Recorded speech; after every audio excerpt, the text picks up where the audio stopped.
me to you, just say test. Okay. Hi, Steve. Okay. Okay.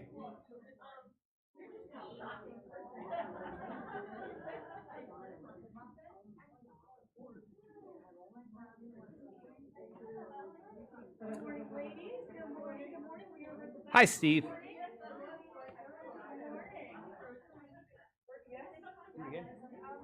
Hi, Steve. A little bit? Is that better? Okay.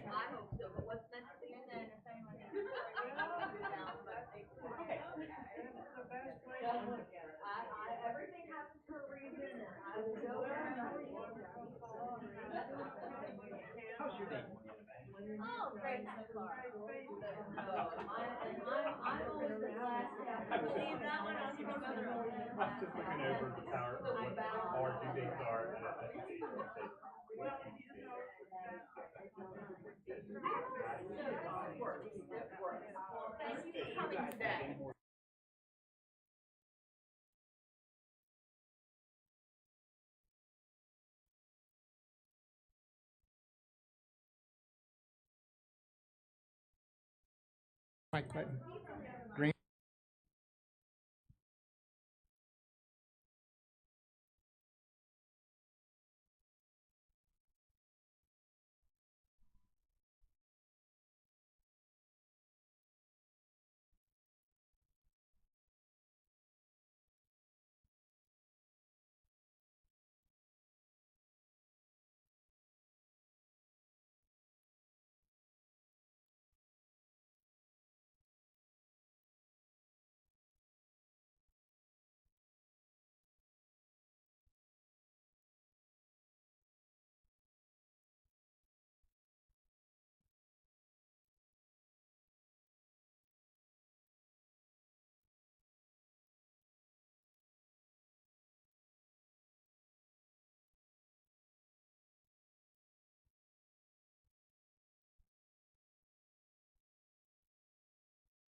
Well, good morning, everyone.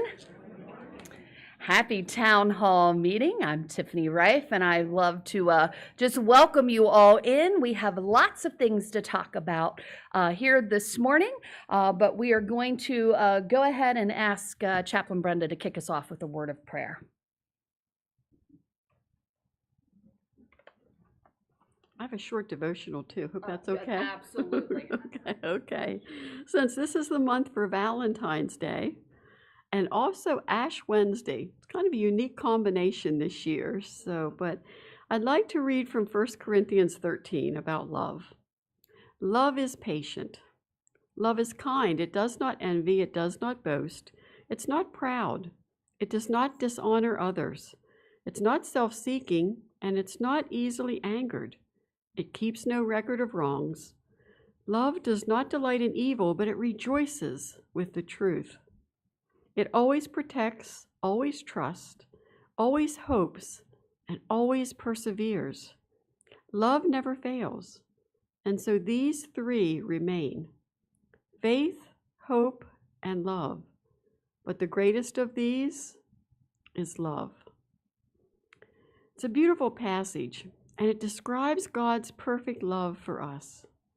It's an active love. It's more than just those feelings. And God desires to lavish us with that kind of love. And then he asks for us to share it with others. So I hope that you'll do that this month. I encourage you to find a way to share some love this month. It can be a smile, it can be a flower, a card, a phone call, or a visit. A small gesture of that love and care can mean so much. Let's pray. Lord God, we thank you for our Menno Haven community. And Lord, we thank you for the gift of love. May we recognize and experience your perfect love upon us. And may we share that love and care with those around us. Now bless this time this morning as we learn together about our community, and we learn more about the ways that we can work together in serving one another. Lord, bless those who are presenting information today, and we ask for you to uphold our Menno Haven community in your love and care. Amen. Thank you.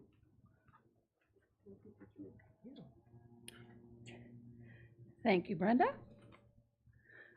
All right, and now if Billy Torrey will come up and give us an update on the auxiliary. Oh, I think I just hit that one. That one? Okay. No guarantees. Well, good morning, everyone. Thank you for having me this morning. I just was asked to come up if I could talk a little bit about the auxiliary. Oftentimes I hear, well, what is the auxiliary? What does the auxiliary do here at Menno Haven? So I'm just going to give you a little history about the auxiliary. The auxiliary was organized in 1964 by a group of dedicated volunteers with a mission to brighten the life and lighten the load. And the auxiliary today remains very committed to positively impacting lives here at Menno Haven. And so what do? We raise dollars to improve the lives who live and work here at Menno Haven. The auxiliary, in case you've not known this, has raised over $1 million since they've been established. And you know, we can't have the auxiliary without our committed volunteers and supporters like you and donors.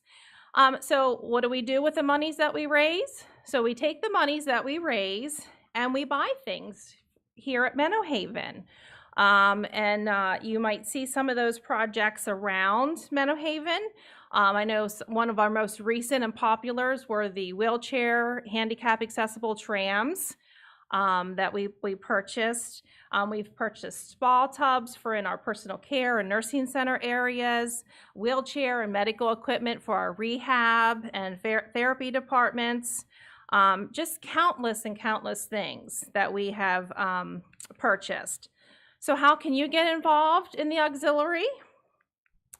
Well, first, you can join the auxiliary. You can join if you're not already a member. I have applications here with me today. if you'd like to see me and get one on the way out, if I spark your interest and you'd like to join. And you can determine how involved you want to get in the auxiliary. You can easily just join as a member. You can participate by participating in our fundraisers that we have throughout the year. You could volunteer. We have lots of volunteers that volunteer in the Point, the Treasure Chest, the boutique. I'm going to put a plug in for the Point. We are looking for some volunteers to help clerk the Point. Martine would love to have some extra help there. We have a small but mighty volunteer pool there right now, but we could definitely use some other help there. When we have our events, to help us set up beforehand, help us clean up, we could use your help. Again, you can just simply join, and we appreciate that. So a little bit about our membership here. We do have two, down here in the bottom, you can join as an active annual for $20, or you can join for a lifetime for $100. So those are your options. And things we do throughout the year, we will have an annual meeting here later this month that all auxiliary members are invited to attend, and we give updates about the auxiliary. So we would love for you to join. Would love to join our pool. We have about 200 members right now, and we'd love to grow that. And just one other few quick things I'd like to mention. We are going to be starting off here soon with some fundraisers. And the first one will be the Gene Wingers Ham Loaf Sale. Since Easter is early this year, the fundraiser will start here very soon. So watch your mailboxes very soon for flyers to be coming out here in February. And the deadline to order will be Sunday, March the 10th. Pickup will be March the 21st at the lower level of the Life Center. But I know over here, Martine spoils you, and she comes and picks it up over at the Life Center and then delivers it to you here at Chambers Point. So we appreciate Martine doing that. Again, just a little bit about the Gene Winger Ham Loaf Sale. You can buy a large ham loaf for $13 or a small one for $10. The large ones, we do give you an opportunity to donate the large ones, and those will be donated to Cross. And this is a residential opportunities for adults with intellectual disabilities. So we're going to donate to them here. And then this fall sales, we usually donate to the Salvation Army. So the ham loaf sale will be in the spring and fall. We'll probably have our Smith's Chicken Barbecue sometime this year that we always hold out at Lowe's.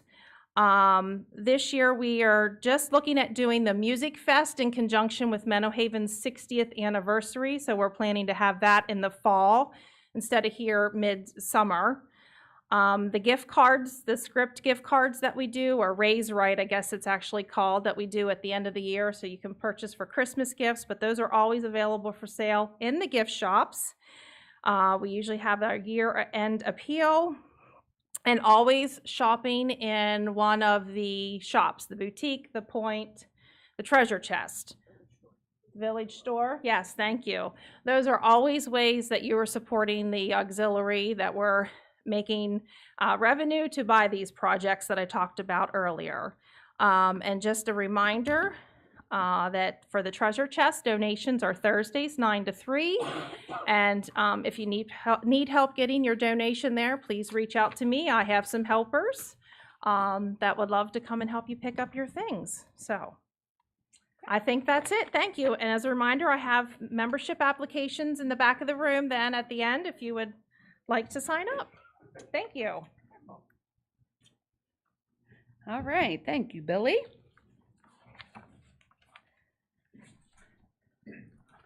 So going forward, I am going to have Denise Ingram go over the community life updates, but this would be her first town hall, and I'm not a mean boss, right? Right, Ryan? And my, yep, guys in the back, yep, thank you. So I wanted Denise to have the opportunity to come in and just see how town hall works. So you'll be stuck with me for a little while here this morning as we work through the slides. But next town hall, you'll be able to get these community updates from Denise. So I want to start, you should have received in your mailboxes, sorry, I'm flipping through my slides, and a lot of the pages are the same. Okay, now I'm where I need to be because my eyes can't see all the way to the back. So you should have received this in your mailboxes. Here are some pictures and names of our board of directors. We want to make sure that you really get to know Suzanne Trin, our new board chair for 2024. Playing on the in-house channel on the resident portal is just a real brief video of her and me having a conversation, talking through, who she is and things of that nature. But I just wanted to continue just to get these folks in front of you so you can see their names, their faces when you see them out and about. So of course, Suzanne Trin is our board chair with Matthew Nold, our vice chair, Pat O'Donnell as the treasurer, Carolyn George as the secretary, and Charlene Gingrich as the assistant secretary treasurer. Our members at large are Ron Gipe, Lynn McBride, Dr. Todd Peterson, and then remember we always have a voting member that is a resident, and that is Paula Warner and Tony Williams. Tony Williams and Dr. Todd Peterson are brand new board members that have joined us this year. Okay. So who is this acting CEO person? I just wanted to take a moment because some of you know me in various roles that I have held here at Menno Haven. And I had somebody question me, or not question me, that sounds negative, but ask me the question, do you feel that you can do this CEO role? And what gives you the experience and the background to do so? So in many people's eyes, I have held a lot of different titles here at Menno Haven, so I thought I'd give you just a brief snapshot of who I am. Actually, I was born here in Chambersburg at the Chambersburg Hospital, and my name was Baby Franklin County. I was a ward of the state. I'm an adopted child, and so I went into the foster care system as a baby. And then I was adopted by my parents that were in Shippensburg, and they were a Mennonite couple. Both of my grandfathers were Mennonite pastors. My father's family was a little more conservative than my mother's family. I know my Tony always joked, did they ride horse and buggies? And I'm like, no, they weren't that conservative. But they were, my grandfather Martin was definitely a pastor at a plain church. And my grandfather Diller started that way, but like I said, we're a little less conservative. So my connection to Menno Haven in my eyes and my mind has always been. My first memories were coming to Menno Haven at the original Brookview Healthcare Center to visit my great-grandmother, who was a resident. Back then I think we called it Central, and then it changed to Candlestick, but she was a resident there in the nursing home. My other great-grandmother was a resident at the Village Square. So as a very young child, I was very familiar with the halls and the nooks and crannies of Menno Haven. And then my grandparents moved here in 2001. I've just always felt connected to here. Before I came to work at Menno Haven 18 years ago, I had a variety, I shouldn't say a variety, but because I was young when I started here, people. So wasn't that many jobs before I got here. But my educational background is in occupational therapy. To be very transparent, my passion was mental health. And I originally was to head to Penn State for a psychology degree. But if anyone knows me, you know I'm a doer. And the idea of being faced with 8 years of school right out the bat just did not fit my wiring. So as a high school student, I went crying to my guidance counselor and said, I'm really excited to go to Penn State. but I don't want to go to school that long. What can I do instead? And so she assisted me down this occupational therapy path, which still connected me with my passion for mental health, but also got me into a variety of other clinical areas, and really sparked my passion for working with those that were mature in age. So right out of college, I was a contract occupational therapist, headed to Maryland, and contracted to provide therapy services in a variety of retirement communities. And I commuted about an hour, hour and a half one way, being from Shippensburg. And I became a new mother, and I realized that that hour and a half was important to me, and being on the road was a waste of time. So I looked for something a little closer to home, and dipped my toe into the personal care world, as well as the nursing agency management world. Now, nursing agency is sort of a bad word if I look here at Ryan, but because it is a premium cost that impacts our bottom line. But many years ago, being hired by that company really gave me a lot of my managerial chops. I learned how to do payroll, I learned how to manage a team, and I worked on business development. I was hired to be in an office in Carlisle, that when I started there, the weekly revenue was about, averaged $11,000 a week in revenue that company brought in. When I left there, just under 5 years later, we were averaging about $120,000 a week in revenue. I had started a pediatric home care branch of that company, and really grew the business. But I missed people. I was trapped in a very small office with two other workers that I loved. They were my family unit, but I was longing to be out and about, engaged with others. So I got back into the personal care world, and received my administrator's license at that time, and my path then led to here at Menno Haven. I actually took a demotion coming to Menno Haven. I was an administrator at a standalone community, and I came to Menno Haven as an assistant director of assisted living. How about that, all on a badge? A lot of words there. And I was here at the Manor, and then worked my way through various areas of responsibility and career ladders till I'm in front of you today as the acting CEO.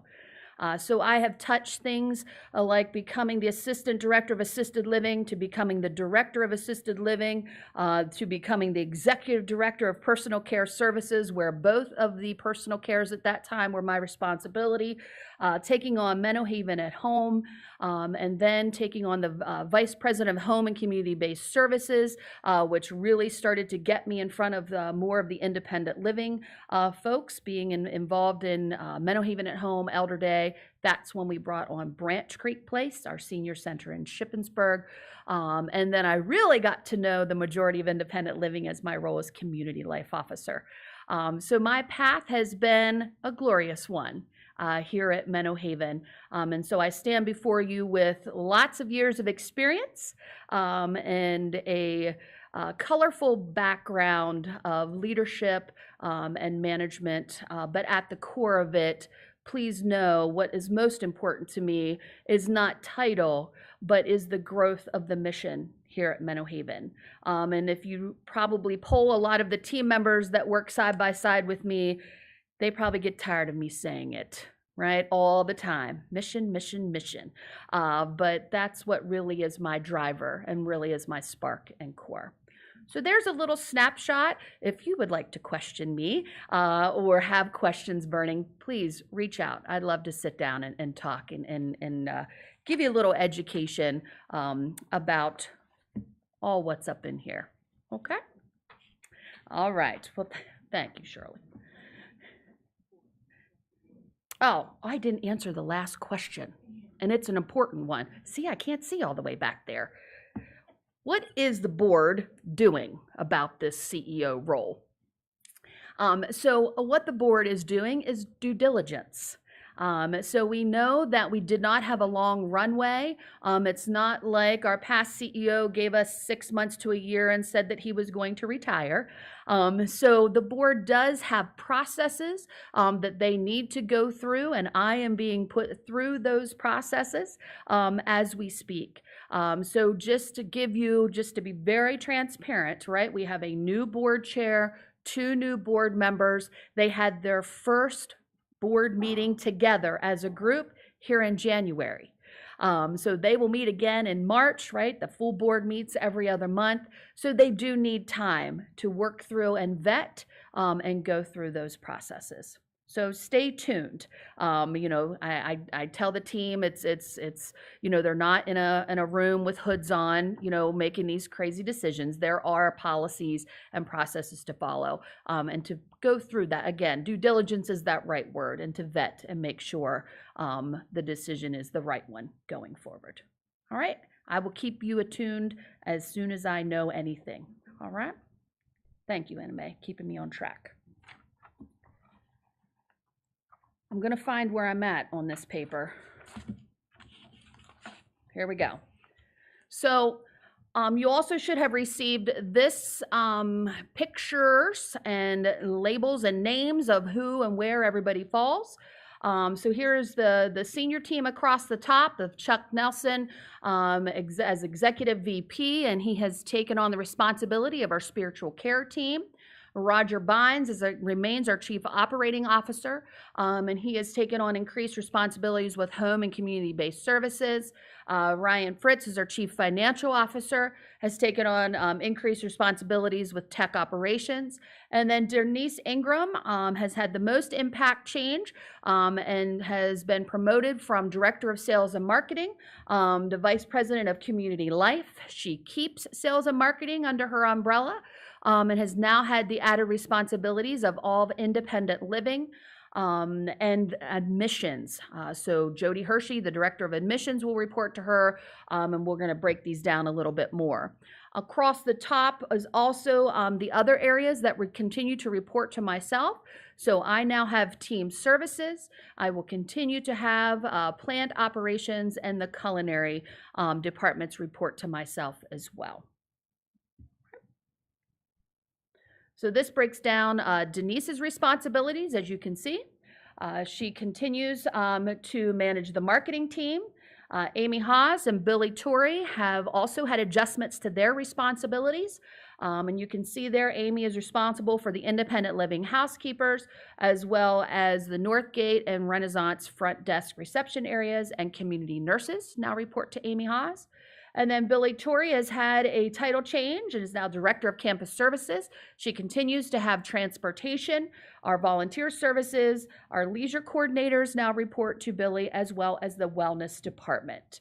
And there is Jody Hershey, who is our Director of Admissions. She is responsible for admissions into our skilled nursing areas, the Rehab, Brookview Healthcare Center, and Chambers Point Healthcare Center. This breaks it down a little further with Amy. I like pictures, can you tell? I like to put the names with the face. And Billy's group. And so it's just important, if you have questions, who, what, where, we are working on an updated organizational chart that will give you, again, a little bit of more of a breakdown. I think sometimes what folks are really looking for is, hey, Tiffany's not answering my calls, who does she report to? That kind of thing, and just seeing where everybody lines up. So stay tuned for that. We want to create that it's easy to read, and you can see who goes where. Very briefly, the Scotland Road project. The houses are continuing. We have 3 out of the 5 sold. 2 are up and under roof. The 3rd is just getting started. So there's moving dirt at this point. But those projects continue. I don't know if we have a move-in date yet for the first home at 2295, but I know that the work is primarily now shifted to inside, the fun stuff. But I think the homes are looking really great out along Scotland Road. Wanted to just take a moment too. Now, this is a moving target. So this number that we put up always changes. But I just thought this is something that I hear a lot of you say that you're interested in knowing. So these are independent living units that are available for occupancy. So these are units that our senior living advisors and our marketing team are actively out there trying to get folks to come and be a part of our family here at Menno Haven. The Renaissance has 7 open apartments. There are more open there. However, these 7 are ready to go, right? We don't go through and just refurbish apartments that are empty. These are folks that have maybe moved out and we have refurbished them, or we have off the gate refurbished them. But we are now marketing 7 apartments at the Renaissance. We have 2 open apartments at our Northgate building. However, we are working through the wait list. So those are not, they will very likely not be out for the general public. We're pretty confident that somebody will scoop them up. We have 0 Chambers Point cottages available. We have 6 Brookview cottages and 2 Brookview villas. Again, those villas will likely not see out to the general population because we have an extensive waiting list there as well. Wanted to continue to communicate with you about, this is something we've talked about in the past, several town meetings, about your emergency response device and making sure that the batteries are replaced. Our tech operations group will be reaching out to you if your pendant is starting to notify them that the battery might be low or it's acting a little wonky, if that's a professional term to use with technology. But you will have the opportunity to have someone from tech come to your home and replace the battery, or you can swing over to see our favorite 2 people, Diane here at the Renaissance or Linda Winger at Northgate, and they will be happy to replace those batteries for you as well. And just, this is crowd participation. What color does your pendant flash when it needs a battery change? Yellow. Yellow, right? If it goes red, you're in trouble. You missed the yellow. Okay? Watch for yellow. Wanted to also bring you up to date on our culinary request for proposal. If you remember us speaking that we went out to a variety of culinary management teams and our companies to go out for bid. I know RFP sounds really fancy, but we went out for a bid. And I am happy to report that Cura, our current culinary management company, is going to be our culinary management company going forward. So I just wanted to keep you all in that loop. It was really great to meet with other companies and hear what's happening, but really to connect with Cura again as our partner. We've been partners with them for a long time, and to really use that as an avenue of communication. And so our contracts, we are currently in the process of renewing the contract, but some changes that are occurring there. Our Jeremy Fry is going to have a title change, and he will be the resident district manager. And then really here, and this was something that I was really passionate about when talking with all of these culinary management companies, was making sure that our culinary leadership has support. And so Cura has brought to the table that they will be increasing the leadership support to Jeremy and his team by bringing on an impact director and a training director. I know, I'm excited to see what an impact director is going to do too. That's a really sassy name. So I'm looking forward to that. But again, the goal there is to provide that additional support to our leadership here in our culinary areas, and again, to elevate, right? We want to continue to elevate and making sure that a lot of folks here find joy in coming to the mealtime and getting that substance and not just having it be a chore. And there has to be socialization and there has to be choice. And so again, to be very transparent, I have a lot of independent living folks that were coming at my throat a little bit about, why are you messing with the culinary stuff? It's great. But we had some other areas that I feel like we could do better. And consistency is important to me. And I know it's important to you all as well. So I'm really excited and proud that Kira has come to the table and that we can continue that relationship. Jeremy and his district manager Jim are in the back of the room. So if you have questions and later on we can ask those questions or talk to them individually, that would be great. All right, let's keep cracking. Two things you don't talk about: politics and people's kids.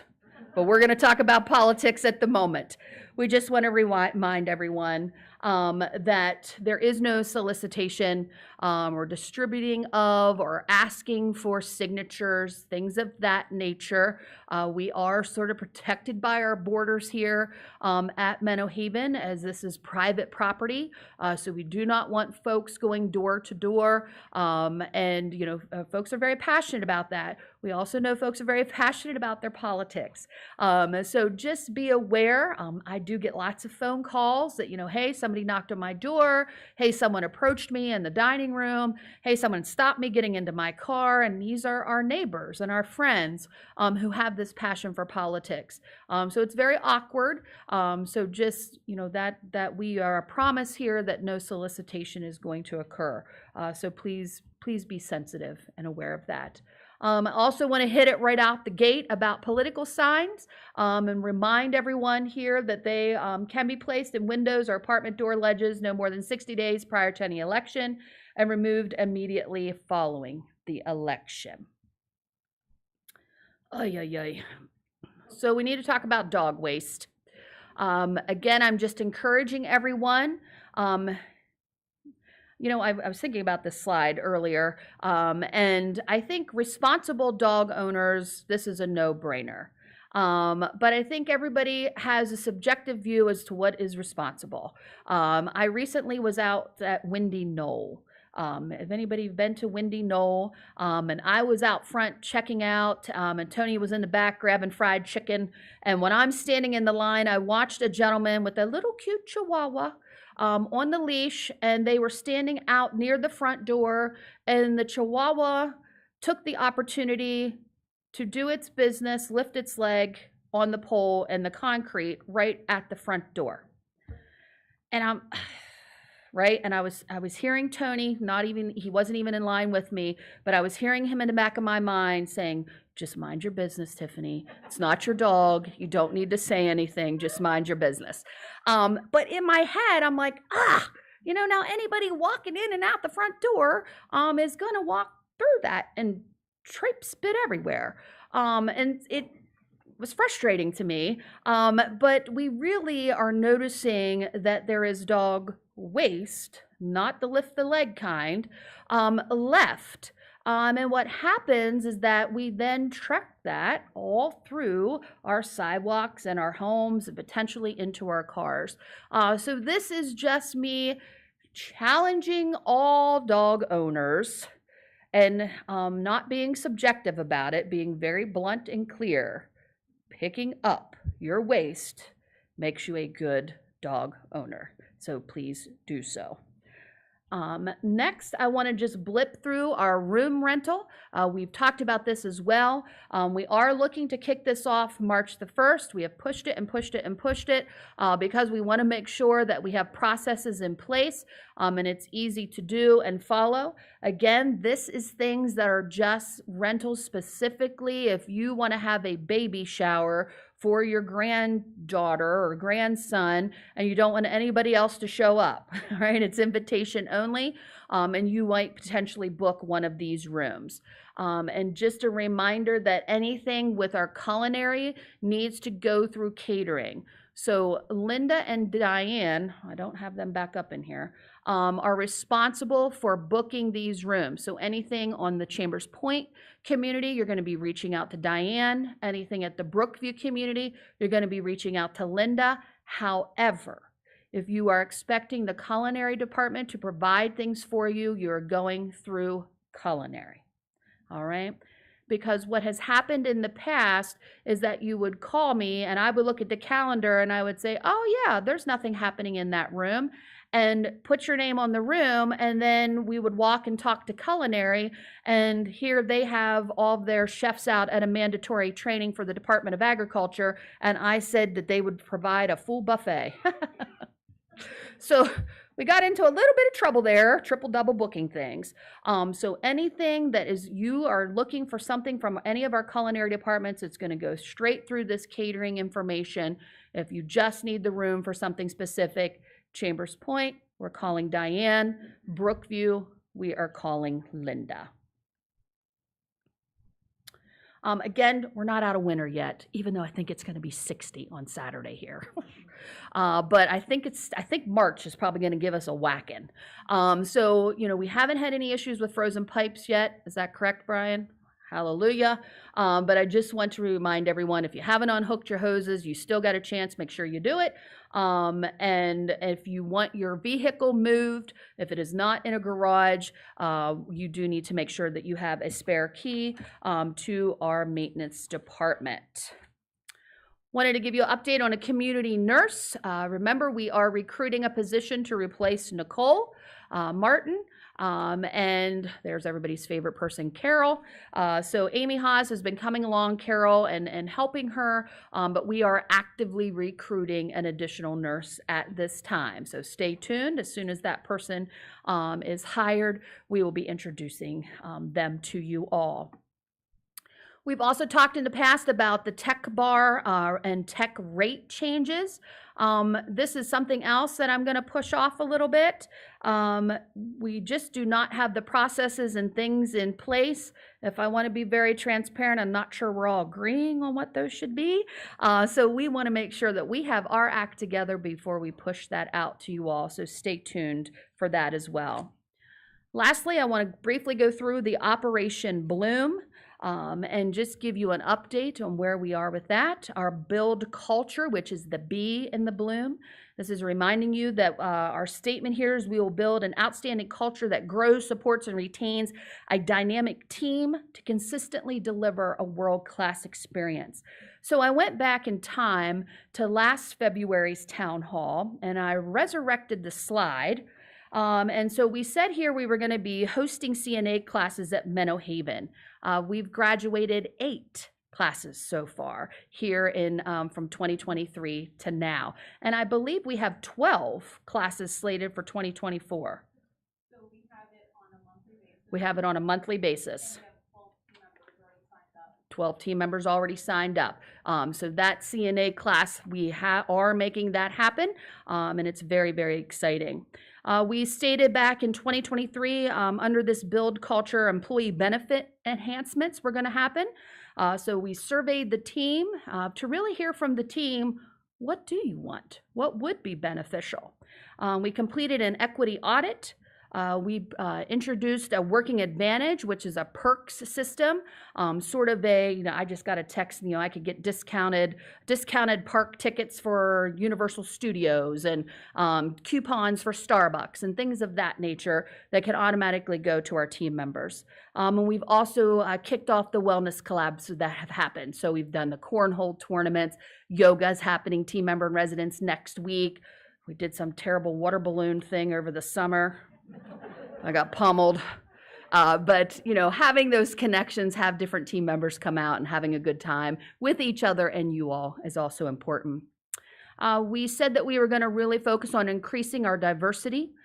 We do have a DE&I committee, Diversity, Equity, Inclusion Committee, and we are continuing to work with local community DEI connections as well as partners and connecting with Women in Need, Literacy Council, really focusing on those outreach opportunities that can make a difference here within Menno Haven's borders as well as impact our community. And then we said we were going to launch a leadership development program. And in 2023, we graduated 50 of our team members from that leadership program that we created. And we are getting ready to kick off the next round as well.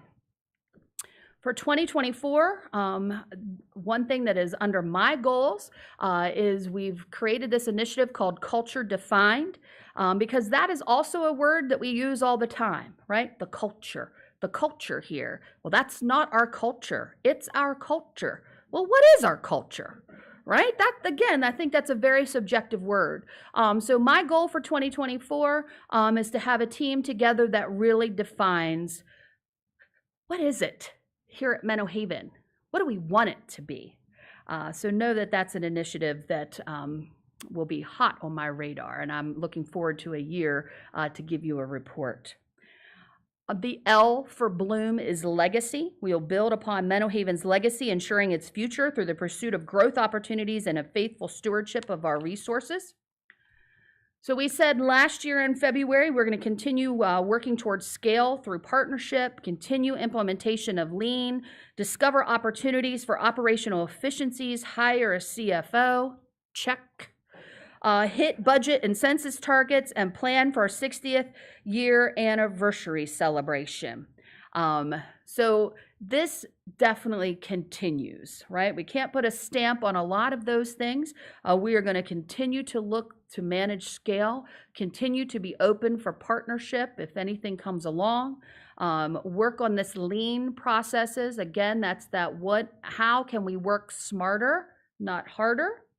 And really focus on operational efficiencies and continue managing our expenses and hitting our census budget targets.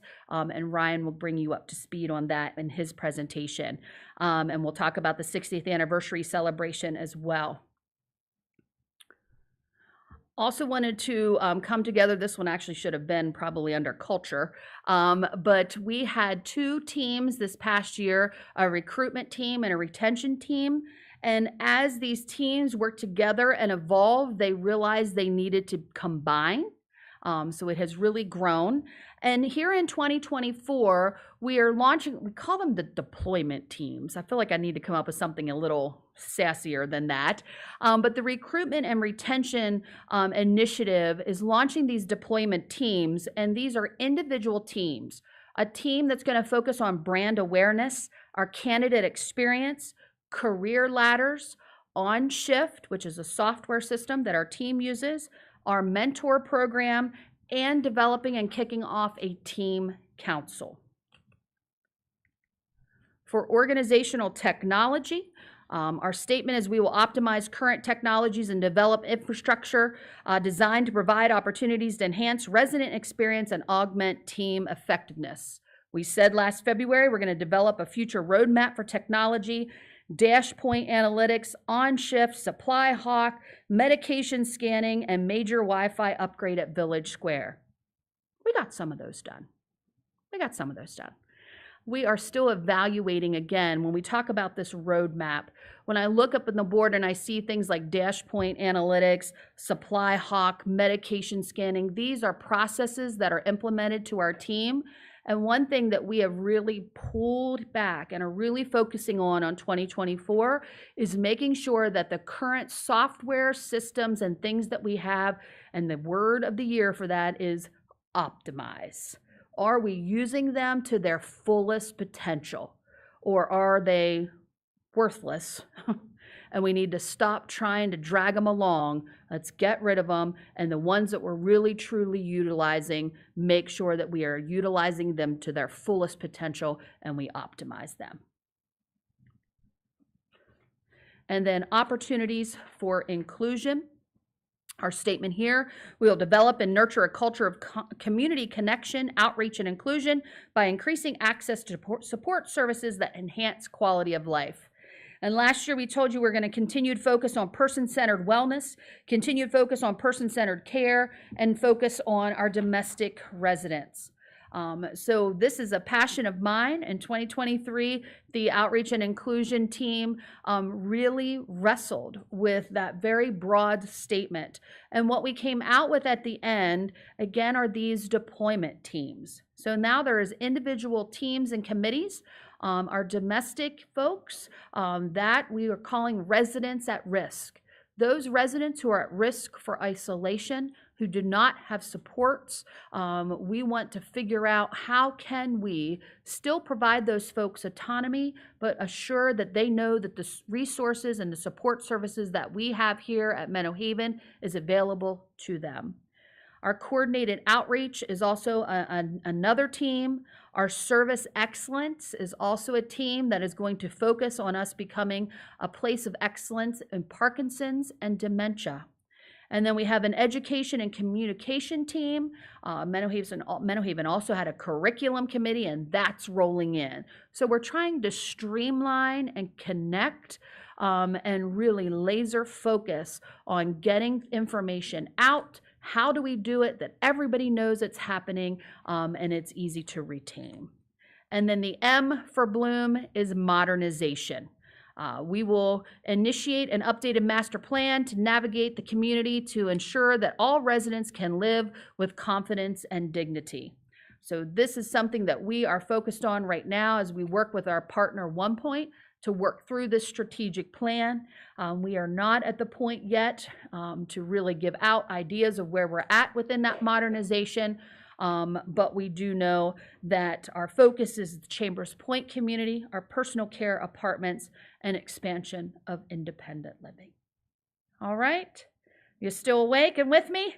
A lot of information. How about we have Team Services, our Tori Lorenz, come up and give you an update.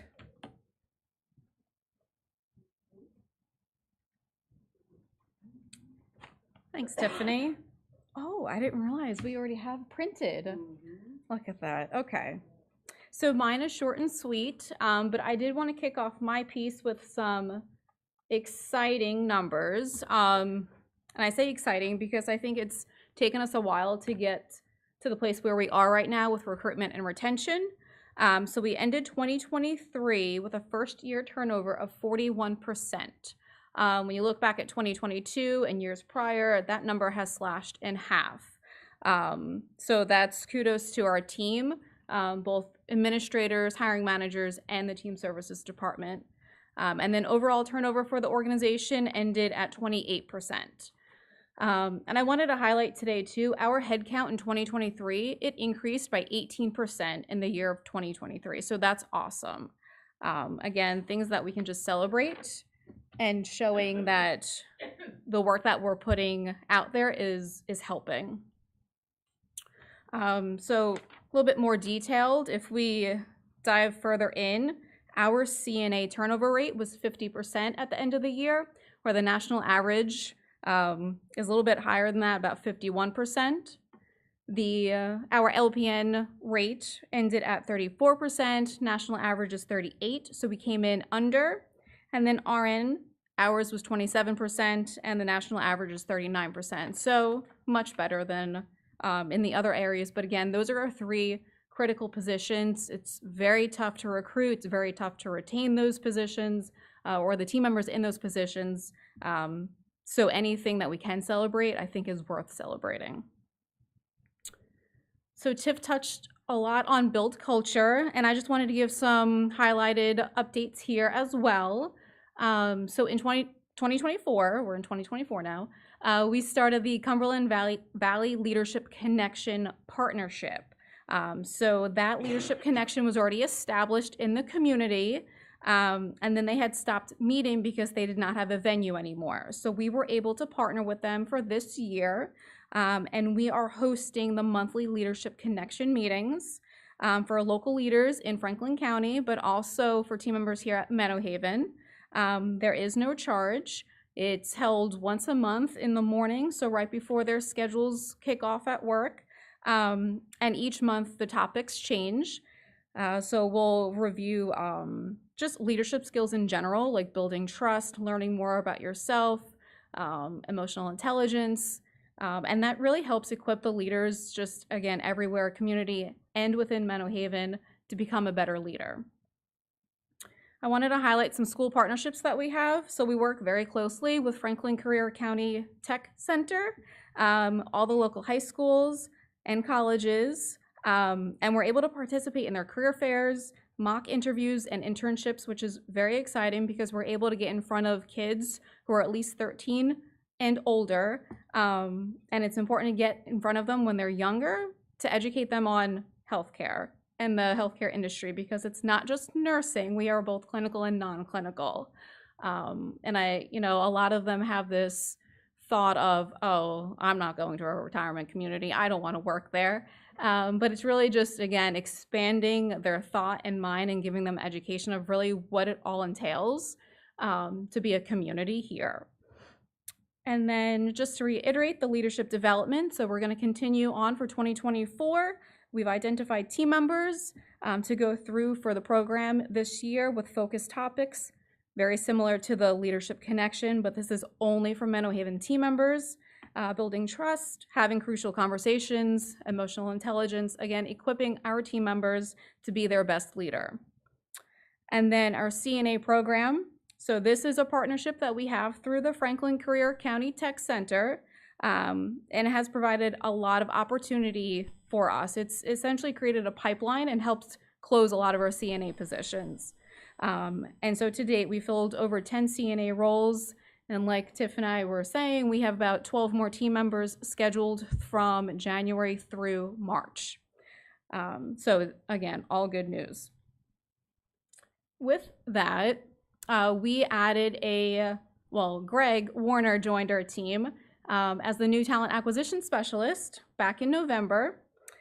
He has 4 years of recruitment experience within warehouse, skilled trade, clinical, scientific, and engineering roles.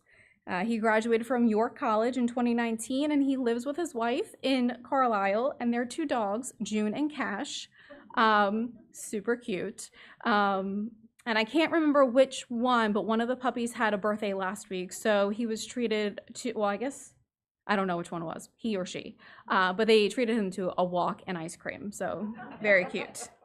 And fun fact is that Greg was a 4-time All-American wrestler in college. And if you Google him, he shows up. I tried it.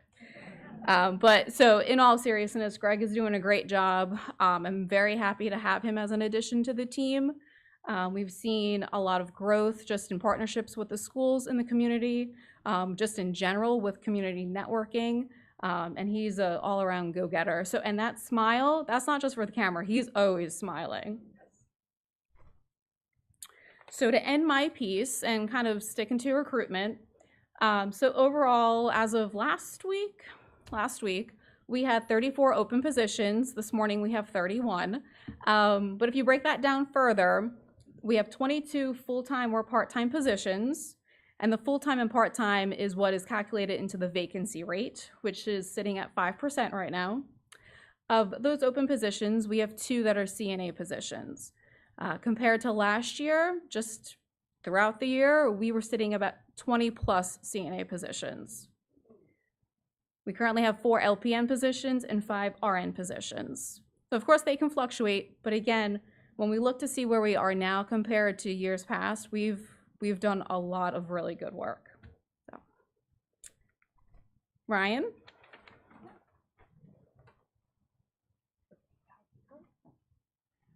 Thanks, Tori.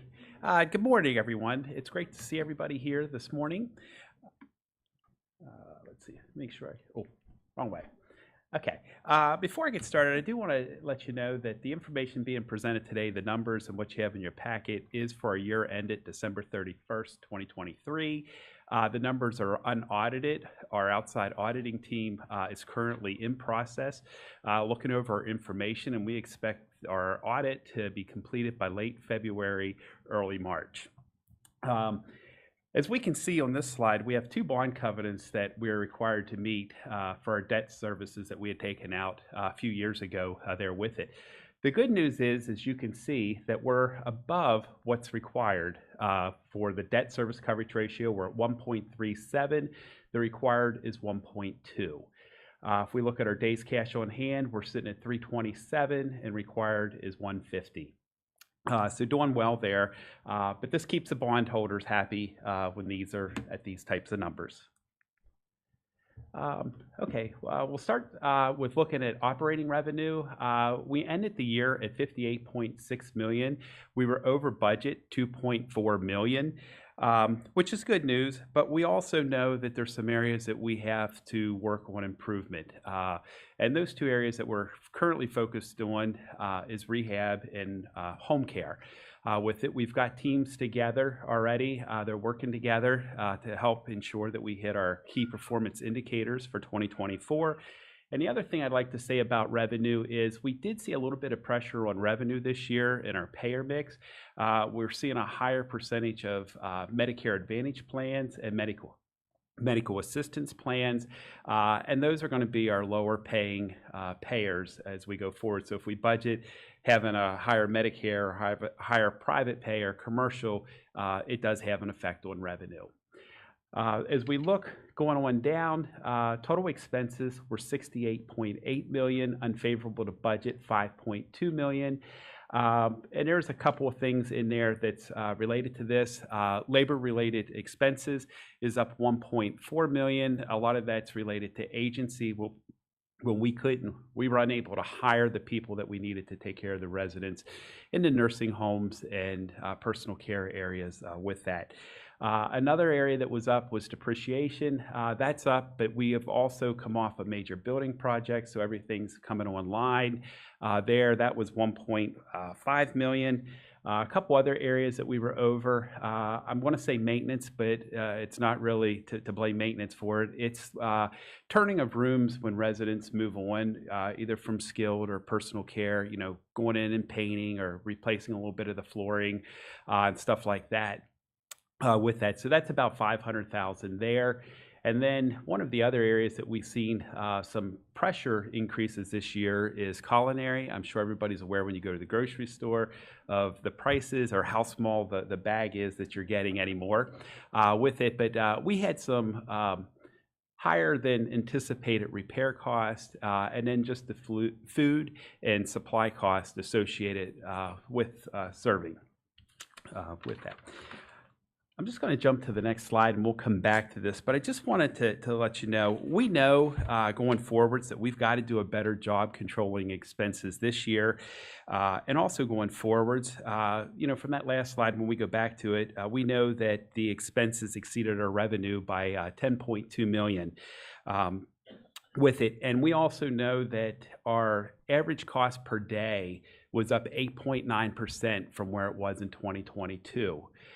If we go back and look at the CPI in 2022, it was running 8-9% for most of the year during that. And you can see, when this one picked up at the end of December and comes to this December, there's that gradual downhill slide on the consumer price index.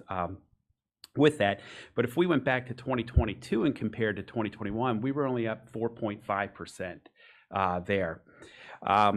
So again, we know that we've got to make improvements going forwards. As Tori has reported, the CNAs has been a huge help as we go forwards. Instead of having 20 or 30 of those open, we have 2 currently, and that was a large expense when we were looking at our labor-related costs.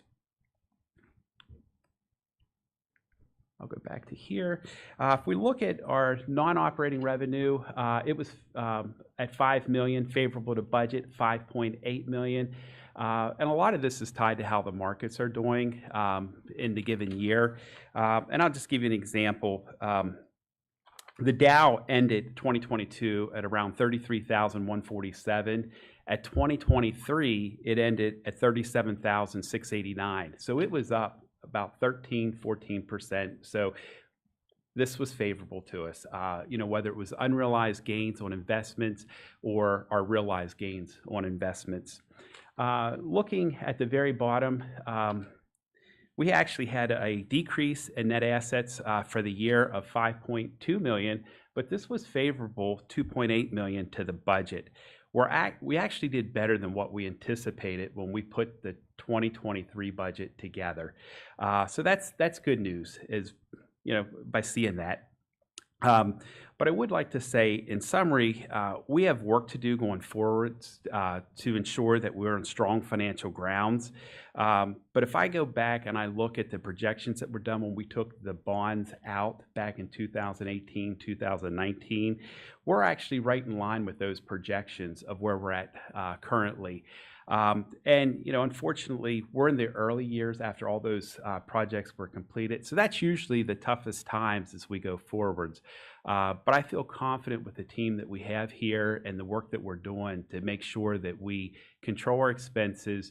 We're getting paid for everything that we're billing to the insurance companies, that we're going to be on solid footing. And again, we actually did better than what we anticipated for 2023. Thanks, everyone. Oh, sorry about that. Chuck. Good job. Good morning. I've got a few things to tell you, probably not as exciting as all of theirs, but I'm going to do my best. I want to at least give you some idea of what we've done last year because all of you supported it. You made a lot of things happen. Last year, financially, we raised about $1,533,000. That was about $300,000 more than the previous year. And that's a good total in that we didn't hold any major campaigns like a capital campaign. As you see, this is one of our highest years for benevolence of $772,000. We're trying to get to hopefully $1 million because it runs us about $1.5 million, which we support. What we don't raise that year from our benevolent endowment and the other from operations. But our goal is to get to funding it totally from the benevolent fund and the annual contributions. The restricted fund was restricted for projects and so many things that, for example, we're going to be doing a total remodeling of the first floor here at the Manor. So funds that came in were donated just for that, and we have that restricted for that. And then the unrestricted are things that the board and management has full discretion to utilize where it is most needed. Now, just a little review of the projects. When Allie and I sat down to do that, I mean, this isn't even near all of them. We had to think because we did so many, they all kind of run together. But just to tell you, there's a lot of these were what I'd call good weather amenities. So you didn't get to use them the full year, but here in a couple months, it's even getting warm, Saturday or Sunday, but you'll be able to fully use those this year. The transport van is totally done wrapped mechanically, but we had to establish the procedures and we had to train team members because you have to send two people on these when you transport someone. And I understand we're going to do our first transport on Friday over here. So we're excited about that. It opens up, it's kind of a protection for our residents that they'll always have way to get back or go to wherever they have to go. Also, we're just finishing up right over here. We fenced in the patio there of the health center here, and we have a gate on it. We're ordering new furniture. We're just waiting on the electronical card system, which I tell you, that is the biggest thing. That's the most expensive thing to do, and they're always on back order so that our residents, not that we try to lock them in, but they can't get out, okay? We don't like losing anybody. Secure. I must use the right word. Please. But, so we're still working on that. We are in the process. Corey is going to get in a small parking area back there where the trails are. There's a few trees and things they have to cut down. But I think mostly everything out there, Ash Garden is completely finished. And not that anybody's in a hurry to get there, but we do have people that are contacting Chaplain Lori, and you can sign up now. And a lot of people ask me, will you put your ashes there? And I said, well, I'm almost as old as you, but if I'm around, I will. Okay. Now, there's going to be a lot of things here that we don't even know about for this year because they come out up through the year from many of you say, hey, it'd be nice to have this. And we look into it. Is it feasible for a number of things we have to look at? So who knows what we're going to end up with by the end of the year. Funding, the big thing you've probably heard about, the Habitat House, Hope House. It's going to be provided to a team member. We don't know who it is. We gave all the team members the opportunity to apply to Habitat. We don't know who they are. It goes right to Habitat is a very organized organization, very diligent in what they do, and these people have to be, there's certain criteria, and they have to be approved by HUD, Housing, Urban Redevelopment, or whatever. And then they'll get a mortgage. They have to pay this back, but it equates to what they can afford.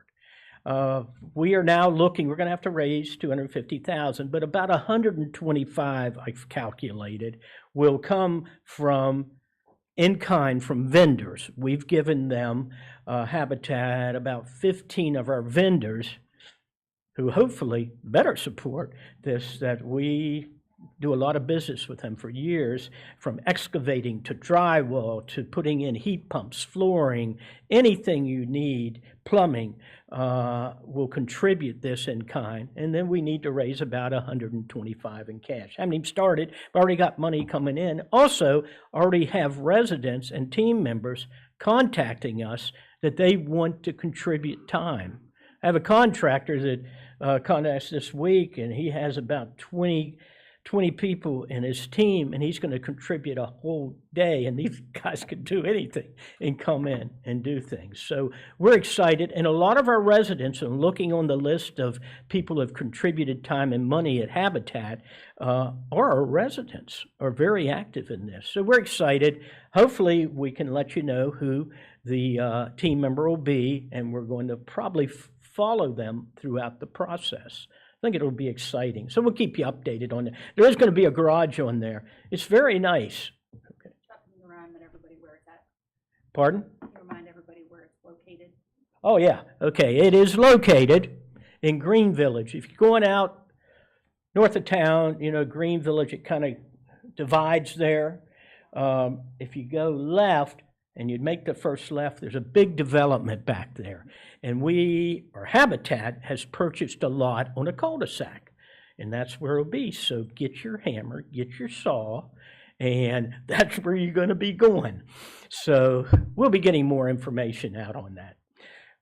Branch Creek is the community center that we took over a few years ago in Shippensburg to provide. We have a responsibility from our mission to help others that need some help. And senior management has been going down and serving Thanksgiving lunches, Christmas. I didn't know much till I sat down with Deanna here a couple of weeks, the executive director. I was blown away with what they do. They do Meals from Wheels there, all volunteers. They do about 400. They feed anywhere from 75 to 100 people, senior citizens, on site. And I've talked to so many of them. They would have nowhere else to go. Said, this is my day. What would I do without it? We did have a gentleman who I'd talked to said, this is my family. I have no one. And he just left all he had, his estate of about $125,000, to Branch Creek. Now, they run a deficit. They play bingo, and they do make some money off bingo. If you ever want to play bingo and win some money every Wednesday night. But one thing they do, and they're making them now, they make how many? Thousands of great eggs, peanut butter. They sell for $1.75. They'll soon be on sale. And that's how they do things to support this. The county, the borough gives a little money, but we run about $20,000 to $30,000 deficit a year.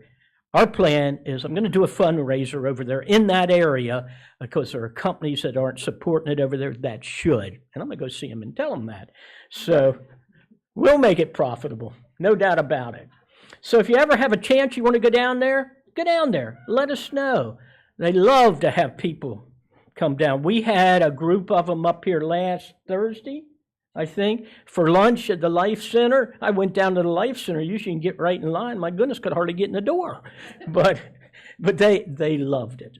It really makes you feel good about that we're all part of that. Okay, Menno Cares. Now, I'm going to cover here this first, and then the next one we'll talk about the Employee Appreciation Fund. Menno Cares is a fund that Menno Haven established for its team members. That we fund some, I think PTO, if you don't use, does that go in there? Yeah, your paid time off. Like right now, I'm at the maximum hours, so every week I lose these hours. They calculate it and put that money into there. This does, if someone can't pay their electric bill, a team member that can't make their car payment, or that my husband or wife left and I got 3 little kids, I need some help. We provide toys for the kids at Christmas for families that can't afford it. And this is tax deductible, okay? And I'll get to the next one and explain something about that. But if you make this, you'll get a letter from us, and it is tax deductible. But this really, I mean, the people that we've helped are greatly thankful. So Chuck, talk a little bit about, go back, going the wrong way. I'm not a genius at this. So talk a little bit about, it's not just, it is for individuals, but what you're looking at here is backpacks for all team members that need turkeys, hams. It's not, it's for everyone. It's for all the employees too. We give away turkeys at Thanksgiving and hams, and then with backpacks when they go back to school to any team members who kids. I get them for my grandkids, even though they got more and they know what they're doing with. But yes. Yes.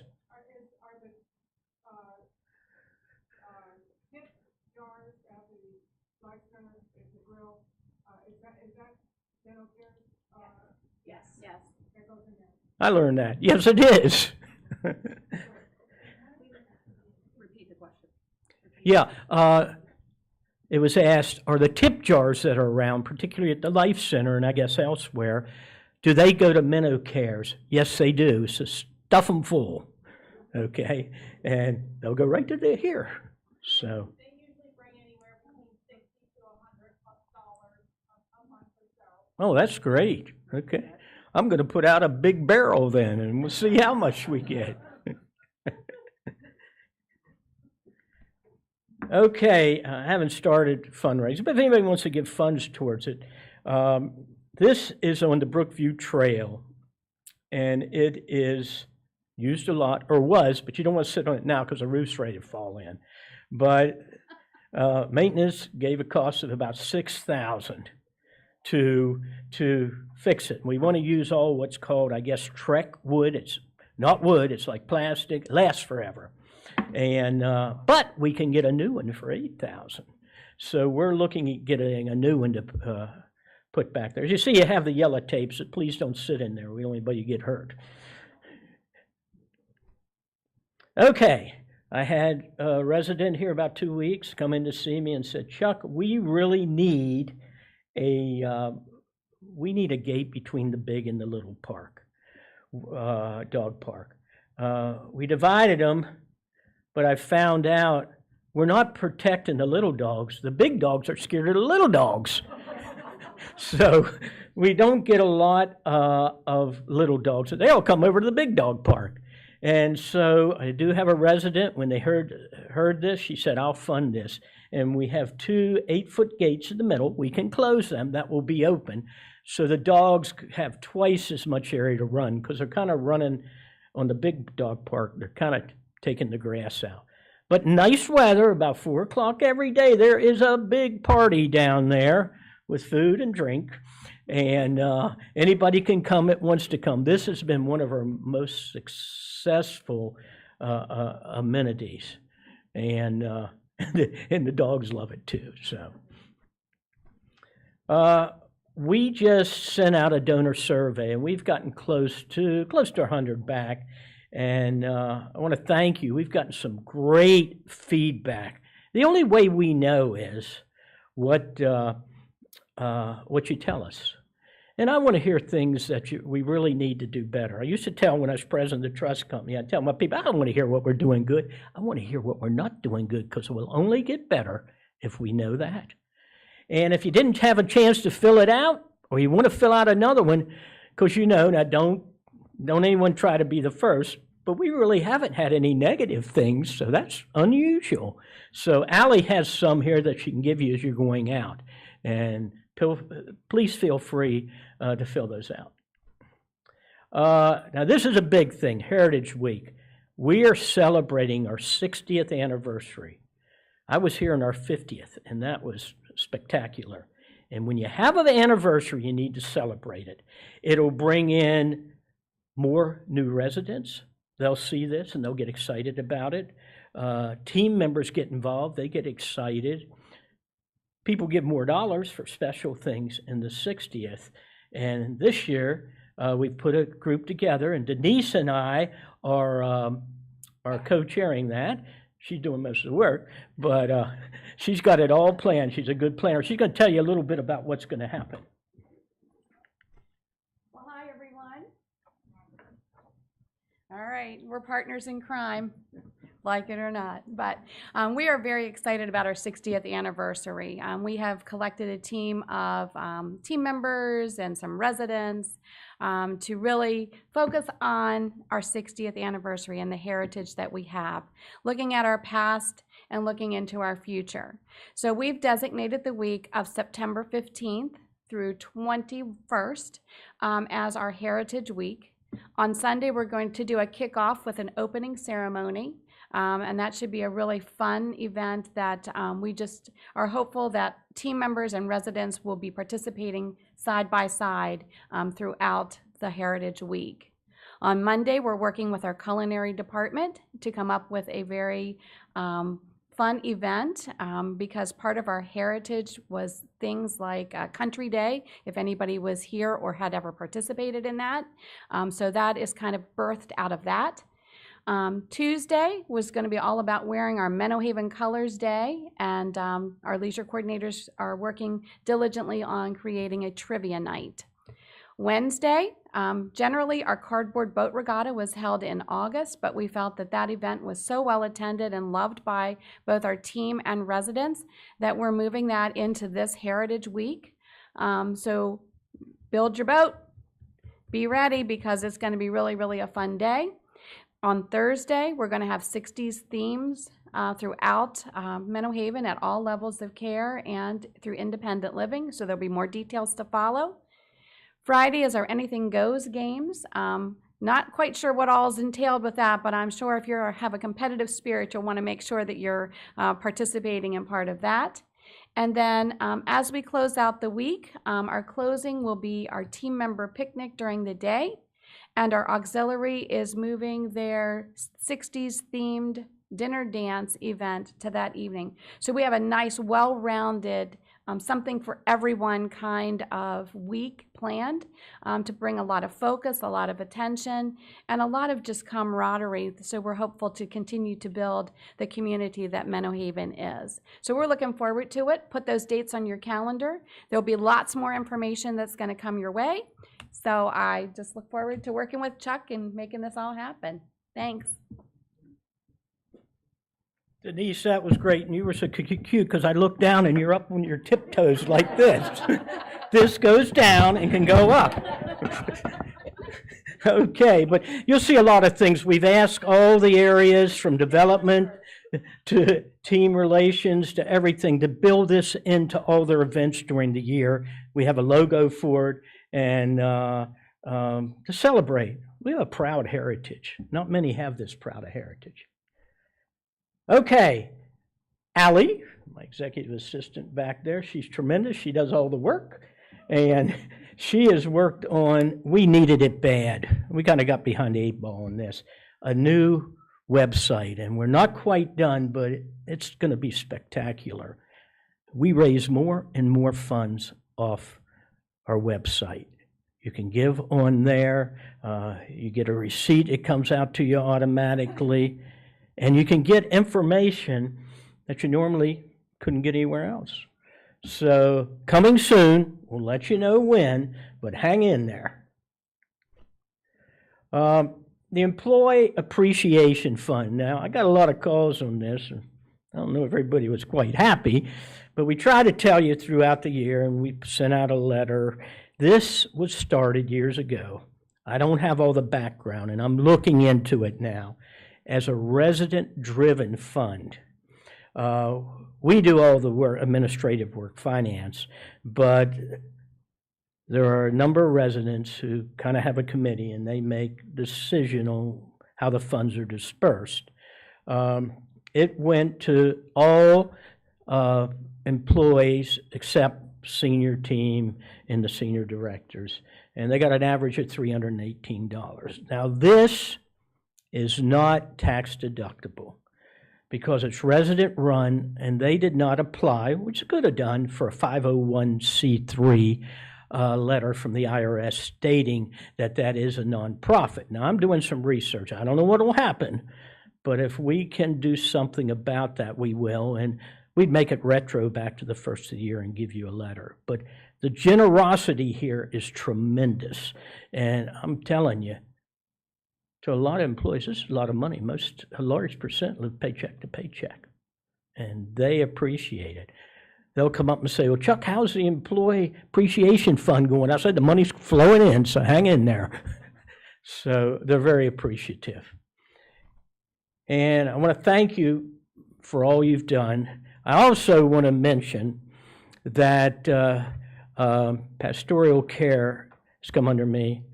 I don't really do anything, but Chaplain Lori does all the work, and her chaplains are, I mean, that's one of the best things about Menno.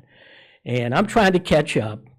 I'm a Christian. I could be better, but I got an app, my first app ever. It's called Halo. It's the #1 prayer app, and I get a prayer every day, and Lori prays for me every day, so things are good. So, Lori and the rest of the team, thank you. Okay, who's next? Questions? I guess you.